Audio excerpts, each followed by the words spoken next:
Okay, let's unpack this. We are diving into something pretty remarkable today. It looks like a sophisticated, almost theatrical memory system built right out of ancient wisdom literature. It really is. We're not just, translating some text here. We're looking at how someone designed this whole visual blueprint for remembering things, Hmm. for retaining knowledge. That's the core of this deep dive, then. We have this, well, cryptic Hebrew fragment, right?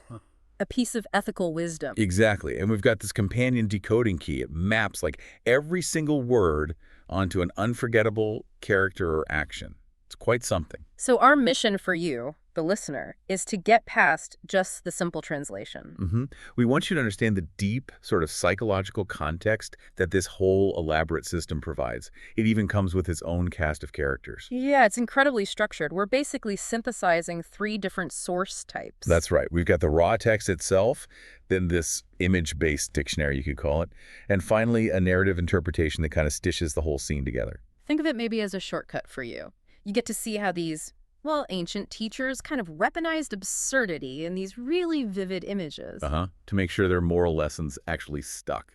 It wasn't just abstract advice. Yeah, we're following the story. There's a vixen, a Pyrrho, and get this, the ultimate judgment comes from a monkey. Yes, the monkey. But we begin, just like the text does, with the location. And that's actually encoded right into the chapter and verse markers of the original source. Okay, so how does that work? Well, based on the linguistic guide we have, the numerical code 20 phonetically translates, essentially, to the vixen, VX 20. The vixen. And she immediately gets a role. She's not just a number. Nope. She's the observant shop owner. Oh. We're in the craftsman's break room, apparently. She sets the scene for everything that follows. She's sort of the baseline of order. Okay, makes sense. Setting the stage. Exactly. And then the verse marker is 01 that maps to the Euler, OL01. An oiler, like for machinery. Precisely. And the vixen holds this Euler up. It's like she's offering this proactive, almost preventive warning before the temptation even really starts. What's the warning? She advises the craftsman to oil the hinges of the heart. It's a prompt for moderation, a really pragmatic, almost maintenance-like suggestion. Grease the wheels before they seize up. Huh. That is a surprisingly calm, practical starting point for a story about temptation, isn't it? It is. It's not some big, thunderous thou shalt not. It's more like an invitation to, well, self-maintenance. But who's this wisdom actually for? Who's the protagonist here? The central figure? Okay. He's associated with the Hebrew word epheh, which means scoffer or maybe jester. Our key identifies him as the Pyrrho. The Pyrrho, like the clown figure. Yeah, but here he's the craftsman. He's got dirt on his cheek, represents potential skill maybe. But he's also the professional skeptic, the scoffer. Why visualize the recipient as a scoffer, though? Seems counterintuitive. Well, maybe the text recognizes that resistance to simple wisdom, that kind of skepticism, is just a very natural human inclination. You have to address the doubter. Okay, I think I'm tracking this. So the system is designed to defeat that internal skeptic, maybe. That's a good way to put it. The vixen offers the calm, practical prevention, the oiler, and the Pyrrho, embodying that resistance, just grins rebelliously and ignores it. Pretty much. He ignores the preventative measure right away. And that tension is essential. We've set the scene, established the character's flaw. Now the narrative has to show what actually captivates him. Right, moving from that quiet suggestion to active agitation. Exactly. So the preventative measures dismissed. How does the system visualize the lure itself, the temptation? It starts simply with Loisbus, which is wine. The Pyrrho turns the glass. He's captivated by the scent. Simple enough start. But I bet it's not that simple in the visual system. You bet right. Right. The sources make it clear this isn't some quiet moment of contemplation. The mnemonic system uses sensory details, really makes the warning visceral. The wine sits on an object representing, that word means noise or tumult. And it's visualized as a drum. A drum. So the wine is literally sitting on a drum. Yeah. The sound element is built right into the scene. It's this constant rhythmic thump of the drum, symbolizing, social noise, excitement maybe, that actively stirs his chest. Wow. So it turns the abstract idea of social noise or maybe brawling into a physical, rhythmic agitation, something that could override rational thought. That's precisely where you see the genius, I think. Yeah. They understood that just a purely cognitive warning often fails when you're faced with an impulse. Right. Your rational brain goes offline for a second. Exactly. So they embedded the memory and sound a sensory detail that sort of bypasses the rational brain when the temptation is right there, immediate. Okay. So if the wine is the appetizer and the drum is the accompanying soundtrack, what's the next stage? How does it escalate? Good question. We move to Teth. That means strong drink. And the system specifically identifies it as whiskey. Whiskey. Okay. And does it just sit there? No, that's the creepy part. It doesn't just sit there silently. The source says it actively whispers one more cup nearby. Oh, whispers. That's insidious. It is. And the progression is key, I think. You go from the social and external thing, the loud drum, to this insidious internal suggestion, the whiskey's whisper. That's fascinating. So the mnemonic system uses this like auditory progression, loud communal noise, then this quiet personal seduction. Mm-hmm. And it represents the exact progression of intoxication that the original text describes.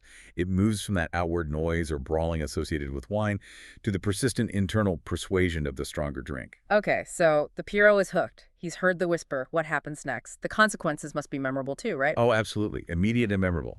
We transition quickly into the imagery that represents confusion, losing your direction. It's captured by the phrase. Shaga Vekel. How's that visualized? It's in two parts. Vekel means all or everything. That's memorized as rainbow colors. Rainbow colors for everything. Okay. And shaga, means goes astray or errs. That's visualized as a junction sign, like a road sign pointing different ways. So you combine them a rainbow junction sign. Exactly. And as soon as it appears, it immediately begins to spin violently. Wow. So yeah. That visually represents just total loss of sense of direction. Mm-hmm. The image isn't just a vague bad path. It's physical disorientation caused by the lure of everything. The rainbow colors. In the narrative, does it say where the sign points? It does. It even provides these specific seductive destinations. The lures promised by going astray. Like what? It lists places like Fantasy Forest, Aqua City, and Dreamy Dunes. Fantasy Forest, Aqua City. Those sound, well, deliberately generic and fantastical. Why those kinds of names? I think that's the point. That is the nature of the delusion caused by intoxication, isn't it? Yeah. It promises these endless, fantastical rewards. Right, like a mirage. Exactly. But if you look closely at the sign in the mnemonic, it's spinning. It promises everything, delivers nothing but confusion and vertigo. These destinations are intentionally unreal. It reinforces the idea that the reward itself is just a beautiful lie. So the system uses this visual absurdity to fight back against the deceptive appeal. That's clever. It is. Wait, that spinning sign and those names, that's fantastic. It really shows that the consequence isn't like a stern authority figure saying no. It's the universe itself turning into this unreliable, dizzying carnival ride. Precisely. It's disorientation, not just prohibition. And the ultimate moral verdict, it doesn't arrive as some abstract failure. It's an acute moment of humiliation. Humiliation? How? Delivered by the image representing the absence of wisdom itself. Lo Yechkum. Lo Yechkum. Okay, break that down. We need the visuals. Right. So we established Yechkum, to become wise, is represented by the monkey, often shown wearing glasses, symbolizing cleverness or intellect. Okay, wisdom is a monkey with glasses. Got it. And simply means not. That gets visualized as a pure black silhouette. So, not wises. A black silhouette monkey. The negation of wisdom. Visually. A black silhouette monkey. Okay. And what does it do? This is the punchline. It actively scratches its head while mocking the confused spinning Pierrot. It mocks him. Wow. Yeah. And the choice of mockery is profoundly important, I think. It ensures that the failure state isn't just some neutral consequence you learn from. It's emotionally painful. It's embarrassing. That's the real psychological trick here, isn't it? Seems like it. The system makes sure that moral failure isn't just a lesson learned in theory. It's a memory associated with actual ridicule. It's like turning moral failure into a cartoon villain's punchline. Right. And that feeling, that potential embarrassment, is far more urgent to avoid than some abstract concept like being unwise. So the explicit moral, when you synthesize it back from this whole visual narrative, it's definitive. Alcohol mocks man, strong drink makes noise brawls. Those misled by it cannot be wise.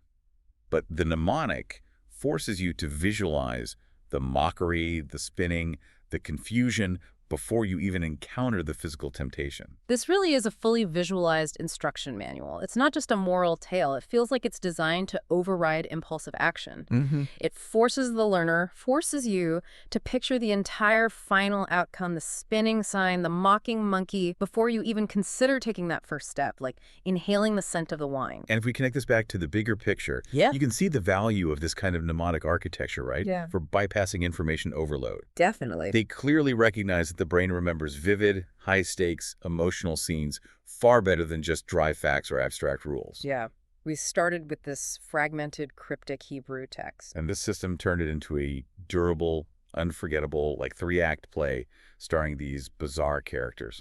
A vixen, a Pierrot, a monkey. It's the difference between just hearing the word confusion and actually seeing a Pierrot being spun dizzy by a rainbow stop sign while some black silhouette animal points and laughs at him. You remember the visual instantly. Exactly. This packaging ensures the knowledge is durable but also accessible. So when that temptation arises, maybe to reach for that one more cup, the memory that gets accessed quickly, under duress, isn't the abstract word wisdom. It's the image of the monkey's derision. The system basically weaponizes embarrassment as a preventative force. So, as we wrap up this deep dive, the real power here seems to be anticipation. I think so. By embedding the entire progression, starting from that friendly preventative warning from the vixen with the oiler, all the way to the mocking final judgment of the monkey, the learner is forced to experience the whole failure state visually before they even take the first tempting step. And that raises a pretty important question for you, the listener, to maybe consider. Since this specific mnemonic system uses such vivid, highly specific, often fantastical images, the vixen, the Pierrot, the rainbow junction sign, what does that suggest about the most effective way for you to encode critical information? Information that needs to be accessed quickly, right? When temptation or pressure or maybe even a crisis strikes. Exactly. If the critical data you need to recall is an abstract principle, maybe it's a safety protocol at work, or a key step in a complex decision. Maybe what you really need is to attach it to some vivid, bizarre, maybe even slightly embarrassing scene in your mind's eye to ensure it just leaps to the front of your mind when you actually need it most. Think about the imagery you currently use, if any, to recall critical steps or warnings. Is it vivid enough? Is it emotional enough to truly hold up when the pressure is on and your brain is looking for the quickest, easiest path? Something to think about. Thank you for joining us on this deep dive into decoding ancient wisdom via the unforgettable lessons of vixens and Pierrots. We hope this journey gave you some surprising, maybe useful things about the architecture of memory to chew on.